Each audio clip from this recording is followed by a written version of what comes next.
Meanwhile, Nigeria's Minister of Foreign Affairs, Yusuf Tuggar, has again dismissed claims by President Trump that the government is involved in religious persecution. Tuggar says freedom of worship is guaranteed under the Nigerian Constitution and insists such acts are not supported by government at any level. Nigeria's constitutional commitment to religious freedom and rule of law. All the answers are in there.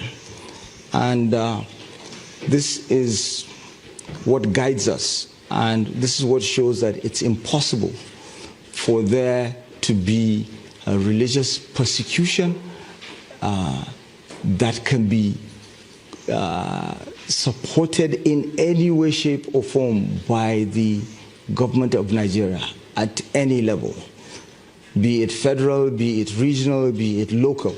It's impossible. And our laws are there, and all the answers lie in this. And what we are trying to make the world understand is that we should not create another Sudan.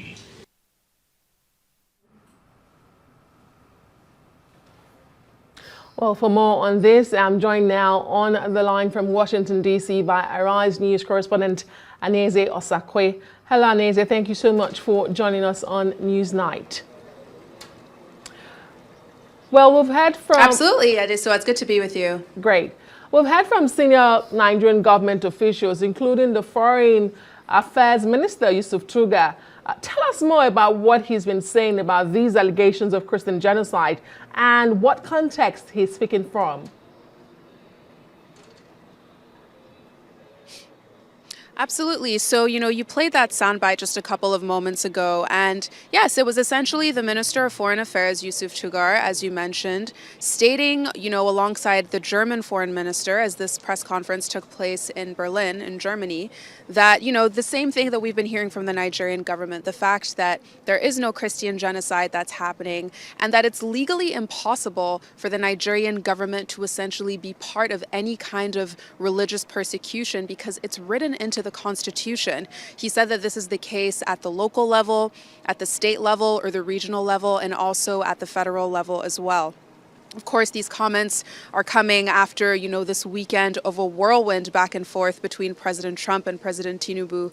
The U.S. government saying that a Christian genocide is ongoing, the Nigerian government debunking those claims and saying that it's not happening. And then also, as you mentioned, we heard from the Minister of Information, Mohammed Idris, saying the same thing that we've been hearing from the Nigerian government. I think it was also yesterday that we heard from the chief of the defense forces, Olufemi Oluyede, as well. And everyone has essentially been saying the same thing. We've really heard this unified message from the Nigerian government. But at a certain point, I think that Nigerians are going to want to hear directly from President Tinubu himself. I think we've heard from really key people around him, people in high positions like the Minister of Foreign Affairs, like the Minister of Information. But at a certain point, the Nigerian public is going to want to hear a sense of reassurance that can only come from the president. It's not necessarily, this issue has kind of grown from being something that is maybe just discussed as insecurity within Nigeria, but now the U.S. is involved, China is involved, so it's an incredibly sensitive topic. And at this point, Nigerians just want a sense of reassurance that the government is listening to them, and also that the government has a clear plan on how they actually plan to tackle insecurity. Whether they, say that a Christian genocide is happening or not, we still can't deny the fact that insecurity is a challenge, and the public would want to know how the administration plans to really deal with it. You make a very valid point, Aneze, and I'm glad you mentioned China, because now China has joined the fray. How significant is it to hear from China back in Nigeria against the U.S. president here? It's definitely a significant development. This like I mentioned, this is an issue. The issue of Nigeria and insecurity started within Nigeria. Then over the weekend, the U.S. got involved. Now it's only Tuesday. We have China that's now chiming in. China is chiming in as well. So you can tell that this is an issue that has taken on a global level of importance. These are two of the world's biggest economies we're talking about, weighing in on the fact that, or weighing in, trying to determine what's really going on when it comes to insecurity in Nigeria.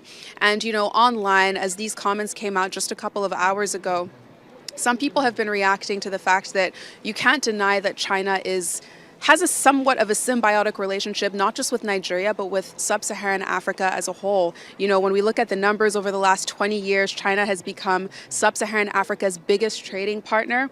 Around 20% of exports now go to China, and about 16% of Africa's imports now come from China.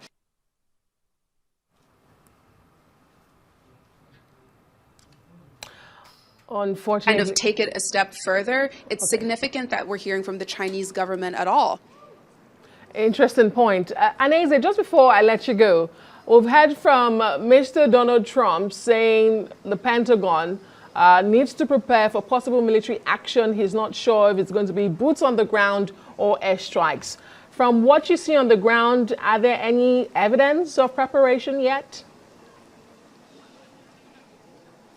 So I reached out to AFRICOM, Africa Command, and they responded, as a matter of course, and I'm quoting them, "We don't discuss current or future posturing of forces," and for any, further comment on POTUS's comments, they referred me to the Department of War.